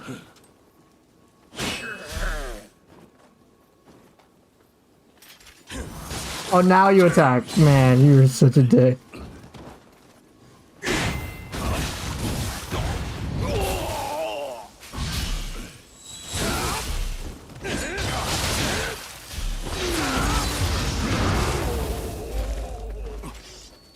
The Nioh series have so many little things, I can't even think of how they'll be in Nioh 3 in case they are. Like, they used to hide tricks behind architecture, ninja walls, or behind Norikabe. Not to mention the Byodoin Temple, yeah. I know, the whole building was like a karakuri. What's a karakuri?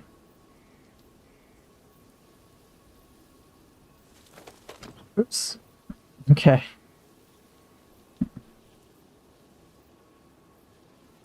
All right, now I'm just chatting about Nioh 3. I think I'm kind of done. I'll have Virgil look at the camera. Whoa. He's just gonna be chilling. Gonna chill. I'm gonna have him chill, right?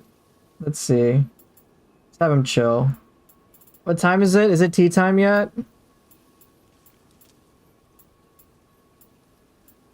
Just have him relax. It's like contraptions you can create. Oh, okay. It's a word for like contraption or mechanism. Okay. Where my tea time at? Oh, resting seems good. I want my tea, yo. Where my tea time?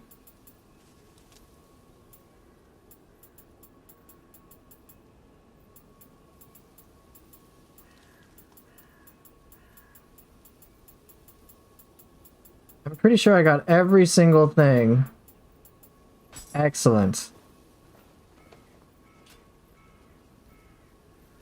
But what? No, no, no, no. Give me my tea time. This is so awkward. And then he just gets up. No, it's tea time. Alright, we're chilling.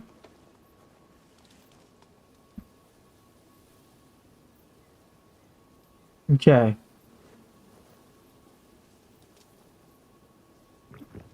So what's happening? Okay. I love Kodama dance gesture. I used to do it in real life. Cool. Oh no, he's done with the tea time. No, get back to drinking tea, you egg. Go to the hidden tea house and chat with the bald man with the weird mustache. I'll pass. Yeah, the gesture game. Oh.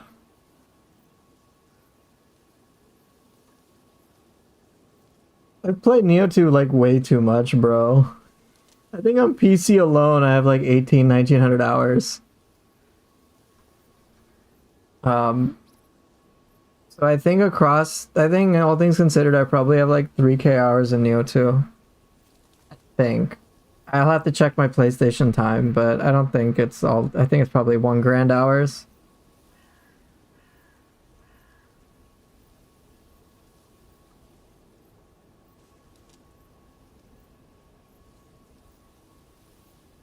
Oh, I'm tired. Straight up.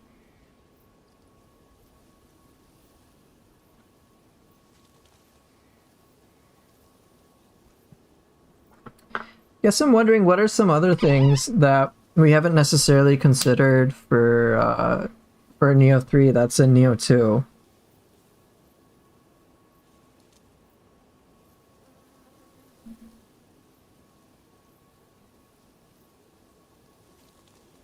You guys think it's possible builds will matter for Endgame for Nioh 3? Oh yeah, for sure. As in, now, are we dependent upon builds? No, I don't think so. I suspect that they will refine things for the Nioh 3 Endgame experience even more. Because the difference between Nioh 1 and Nioh 2 was quite significant with all the graces. And I suspect that Nioh 3 Endgame builds will be pretty crazy in like a cool way. Now, do I know if there'll be a depth? I don't know. I imagine they'll have that endgame content. And I do hope it's a bit more refined than it was in either Nioh 2 and in Stranger of Paradise. Because like the build endgame stuff kind of like just got a little exhausting and like I kind of got bored because it's just like excessive. Can you only equip one soul core in Nioh 3? No, you can equip multiple. You could have multiple to use as Jutsu, and then you could also have like multiple to actually summon out.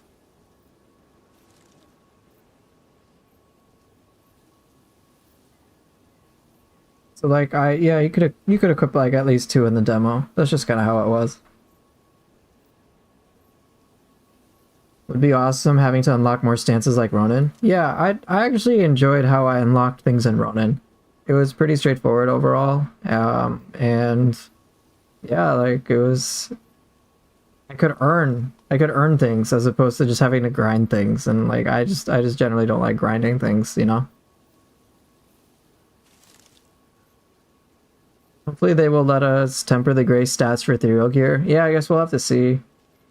And just as like a heads up, regardless of the state of release for Nioh 3, Team Ninja does take into account feedback during that transition between main release and like assuming they do DLCs through DLCs. They're very good about feedback. So like it's not just like a one and done feedback thing. They'll take feedback into consideration throughout.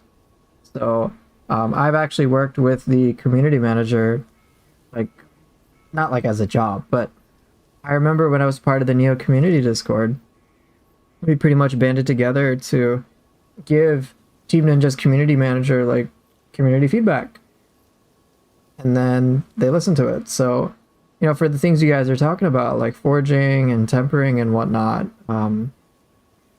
things like that, or certain moves, certain hitbox issues that you're having, all those little details that matter to you, you can tell them. You can tell them that, and they usually will simplify it. They'll help. They will contribute. They will make certain changes that they think are appropriate. Now, unfortunately, we tried to get Flying Swallow into the game, but that didn't happen. But it might be possible now with Nioh 3. Who knows? Gamers together strong, right? Yeah, I saw that the Stop Killing Games movement got 1 million signatures. That's amazing. So I'm glad that that exists. Because yeah, stop killing those games, bro. Yeah, foraging feels like a trap certain players fall into without much payoff. Right. In Nioh 2's Endgame, like, I stopped foraging altogether. It was just kind of a waste of time. Tempering and just, like, getting all the RNG stuff was what made the difference build-wise. How long do you think Yasuda has been fooling us? I don't think they started developing Nioh 3 around 6 months ago. I think he was actually thinking about Samurai Style and Ninja Style, like, back in, like, 2021 or 2022. Apparently, according to his interview. They had no plans to create a Nioh 3, but idea-wise, it seems like they very much had ideas. Joining the party super late. Just got into Nioh and finished Nioh 2. Your videos have helped a lot. For New Game Plus onwards, is it recommended to just speedrun levels? I would say for Dream of the Strong, yeah, go for it. I think I would consider it like a victory lap of sorts. But once you get to Demon difficulty, particularly Nioh 2, it's going to feel like a difficulty spike, and it will be worth your time to kind of get used to some of the new mechanics you'll be introduced to. Specifically the Curse of the Demon mechanic. The Curse mechanic kind of changes gameplay a pretty good amount. It's something that will incentivize you to get grapples, get final blows, use burst counters more, and loot starts getting better. Once you get to Dream of the Wise, builds get crazy, enemies get even crazier. So I wouldn't necessarily speedrun those, but I don't think you'll even really be able to. It's quite a difficulty jump, so take your time with it. Nioh, in my opinion, gets better and better throughout the difficulty cycles. So there are meaningful changes. It's not just stat scaling. You get more build options. You get new rarity. Enemies have more diverse movesets. And yeah, so do bosses. It changes. Enemies become more threatening when some attacks, like you're used to being able to burst counter, are now just like regular things you have to deal with. So I think just play through it normally, naturally, and I think you will understand when you can speedrun and when you can't.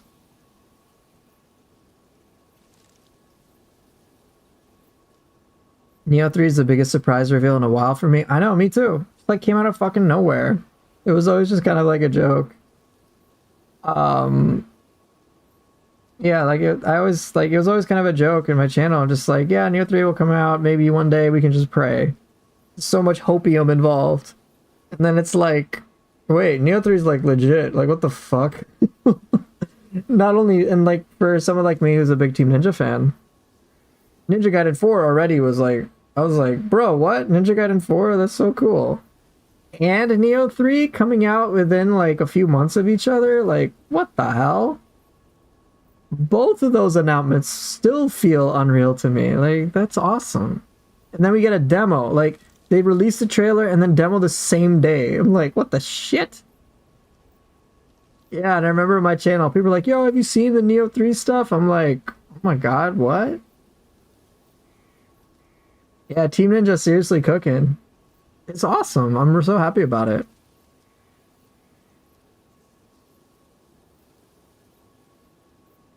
So yeah, and then of course it was so touching that the community got me a PS5. I was just like, oh wow, that's really nice of you guys. Thank you. Um, I certainly didn't expect that. And so yeah, I got a PS5. I could play the demo because of you guys. I could make content for it right away, and here we are talking about Nioh 3. Yeah, it was like unbelievable. I didn't like I was actually willing to just like wait until I could like get my hands on it for PC or something, but community started a whole GoFundMe, got me a PS5. I was like, God damn, dude. Cool. So yeah, I mean yeah. You only got to play the alpha for a couple hours, no PS5. Yeah. Well, the beta good news is that the beta demo will most likely come out in like November. So if you wanted to get a PS5, or hopefully they'll just have a demo for PC, that'd be fantastic, and they could play it there, which is what I hope. I wonder if some of the cool Ronin moves will make it into the game. It's obvious some elements from Ronin are in the game, but so far I think I've only seen open world stuff, nothing combat-wise. Yeah, true. I do hope to see like Ronin had some crazy kick-ass stuff, even with just like some of the combat moves. I was like blown away by it. I'm like, dude, they should put this shit in Nioh. So now like I do have a certain expectation of Nioh 3 to like eclipse some of that. I really do. And now like aerial combat's a thing. I'm like, dude, I definitely expect that. Frost Moon is a bit like Violent Gale if you combine it with Flux. Yeah, Frost Moon, dude, blows Violent Gale out of the fucking water. Nioh 3 had banded camps? Yes, they did. Yeah, ninja style and samurai style. Like I am expecting it to eclipse. Here's my hope and my expectation. Nioh 3 takes the best parts of all the games that came before it, from Nioh 2 to Nioh 3, and does a better job incorporating into Nioh 3. Okay? Aerial combat is awesome, and it feels very fitting for Nioh 3. Ground combat is awesome, better than Ronin and Wolong. Alright, I have that expectation in my head. Alright. Frost Moon, gorgeous. Absolutely amazing. I love it. I have no complaints with it at this time. If that upgrading quality is the direction they're taking this game, oh man, Nioh 3 is going to be amazing. Even more amazing. And right, Team Ninja is obviously very capable of that. So I just really hope to see more of that development. And what I love is that same day release for Nioh 3 will occur on PS5 and PC. Great. There's no having to wait for PC anymore. Now, what I also hope is that there's some crossplay thing. That'd be great too. But yeah, like that's serious. So Team Ninja ramping up. I love it. I love it. And I hope they can retain their quality while scaling. I would love that. I wish I got a chance to play Rise of the Ronin. Keep reading PC Steam port is buggy. PC does have some issues. I'm worried for the optimization of PC launch. Honestly, me too. I am.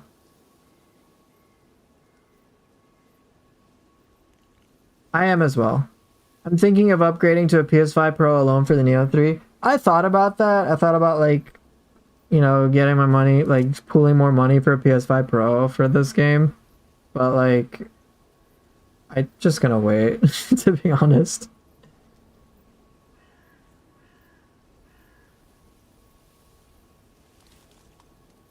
I'm honestly just gonna like I did consider getting a PS5 Pro, but like I'm not gonna be streaming at 4K or anything or creating content in 4K, just like 1080p.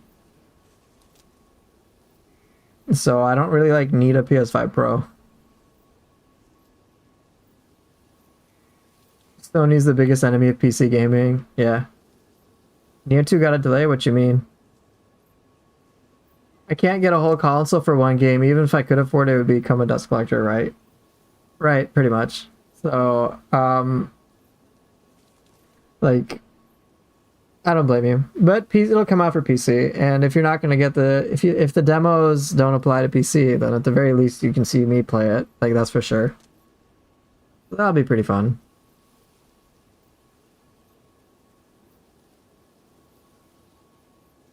So I think the new inputs in Ninja Style and Nioh 3 is also trying to bridge Ninja Gaiden and Nioh fanbase.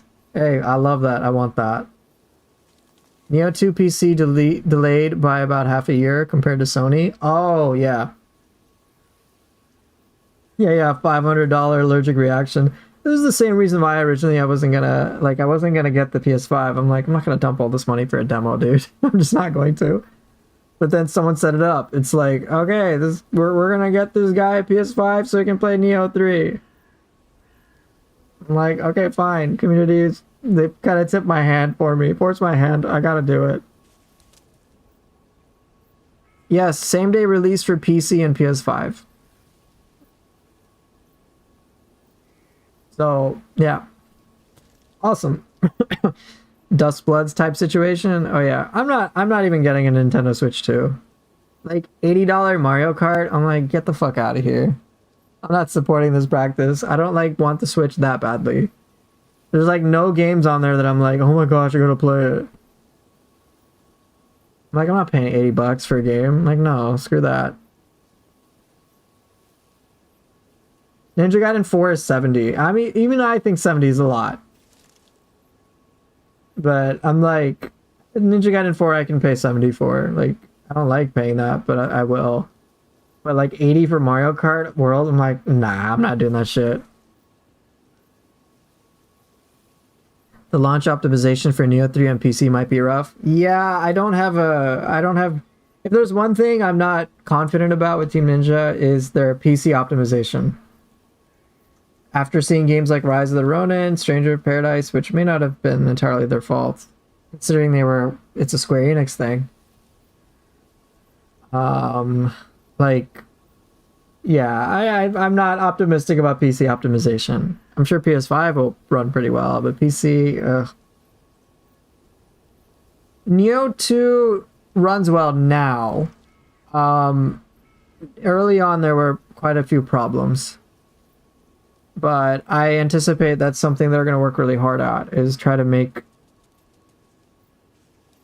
it run well. Dude, if I was a company, I want to make sure my game runs well so I don't have to like put so much fucking time and energy like recuperating the game and making sure it works well, whereas like spending time and energy, money, resources, whatever, compared to like, hey, I just want to create some kick-ass new games. But hey, I'm not running the company by any means. Yeah, they shadow dropped the Nioh 3 announcement. They shadow dropped Ninja Gaiden 2 Black. I'm like, this is awesome. I love it. I love it. Absolutely love it. But oh well. Alright, I think I'm gonna get going, guys. Gonna have some dinner. Gotta cook some dinner and stuff like that. Oh, yeah, thank you guys for being here. We're just chatting about shit. It's fun. I don't even really have to play that much. But thank you guys so much for watching, for being here. And yeah, I will see everybody later. Take care and bye.